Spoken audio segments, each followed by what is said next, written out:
नमस्कार मित्रांनो, हे जे दोन विहिरीसारखे आपण टँक इथे बघतोय, 21चा गाव म्हणजे जवळ 30 फुटाचा 20चा गाव आहे सर. हे बघू शकतोय आपण. शपथ पहिला याच्यात ह्या ज्या माणूस गेला की मारायला गेला. फार्म आहे, या फार्मचं सगळं शेण इथे जरा एक खाली या गोळा येणार आहे. हे जेव्हा मी घेतली मी टाकतो व्हिडिओ. हे सगळं शेण हे खाली जे टनेल बनवलेली आहे, या टनेलच्या माध्यमातून सगळं इथे येणार. पहिल्यांदा हे छोट्या टँकमध्ये ते जमा होणार आणि इथून पंप होऊन ते मोठ्या टँक्समध्ये जमा होणार.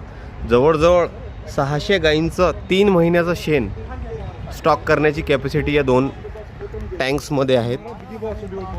आणि हे टँक्समध्ये गरजेनुसार टँकरच्या माध्यमातून हे स्लरी काढून शेतामध्ये टाकण्यात येईल. तर अतिशय चांगल्या पद्धतीचं व्यवस्थापन, शेणाचं व्यवस्थापन इथे केलेलं आहे. धन्यवाद.